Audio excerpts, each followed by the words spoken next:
Hi everyone. तो आज मैंने सोचा तुम्हें शॉर्ट में आके ना लॉस्ट स्प्रिंग की स्टोरी बता देती हूँ। लॉस्ट स्प्रिंग क्या है? हमारी क्लास 12 इंग्लिश फ्लेमिंगो बुक का दूसरा चैप्टर है जिसमें हम दो बच्चों की कहानी पढ़ते हैं।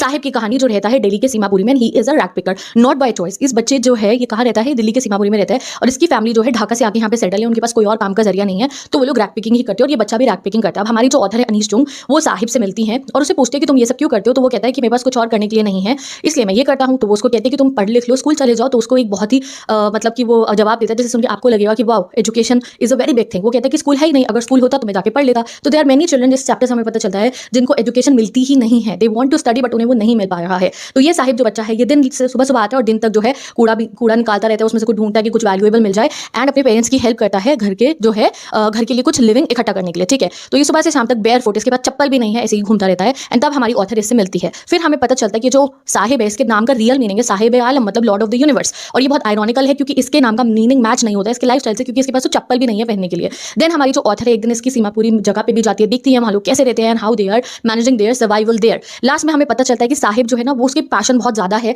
एक बार ये टेनिस क्लब के बाहर खड़े होकर टेनिस खेलते हुए कुछ लोगों को देख रहा होता है, वहाँ कभी कभी अंदर जाके झूले भी झूल लेता है जब वहाँ का गाड़ी से अलाउ करता है। और अब इसने टेनिस शूज भी पहन रखे थे जो डिस्कार्डेड शूज थे एक बहुत अमीर लड़के के, जिसने उन्हें डिस्कार्ड कर दिया था बिकॉज वो थोड़े खराब हो चुके थे। And finally at the end of the chapter हमें पता चलता है Sahib the Lord of the universe, जिसके नाम का मीनिंग है वो चाइल्ड लेबर में फुली तरीके से इन्वॉल्व हो जाता है। एक दिन हमारी ऑथर इसको देखने सुबह सुबह ये जा रहा होता है और आज इसके हाथ में इसका जो गार्बेज बैग होता है वो नहीं था, उसकी जगह था एक स्टील का कैनिस्टर जिसमें मिल्क होता है। क्यों? वो उससे पूछते हैं बेटा क्या कर रहे हो तुम, आज तुम्हारा गार्बेज बैग कहाँ है? तो उसे पता चलता है कि अब से वो जो है कहाँ काम कर रहा है, वो एक टी शॉप पे काम कर रहा है, चाय की दुकान पे, जहाँ उसे 800 रुपीज मिलते हैं पर मंथ के और 2 टाइम का खाना भी मिलता है। तो इवन दो अब उसे थोड़ी पेमेंट ज्यादा मिल रही है, ज्यादा पैसे वो कमा पा रहा है, बट जो केयर फ्री लुक था उस छोटे से बच्चे के फेस पे जिसको पढ़ना था, जिसको पढ़ने की अपॉर्चुनिटी नहीं मिल रही थी, वो अब बिल्कुल जा चुकी है। Now he is no longer his master. तो ये थी पार्ट 1 की कहानी जिसमें हमने साहिब का पढ़ा। मैंने तुम्हें पूरा चैप्टर ही बता दिया जल्दी जल्दी में, तो ऐसे ही मैं पार्ट 2 भी बता दूंगी। तो पार्ट 2 के लिए नेक्स्ट पार्ट देख लेना, लाइक दिस वीडियो, और चैप्टर को डिटेल में भी पढ़ना है, मैंने वो भी लगा दिया लिंक में। So go and start studying. Bye bye, best of luck.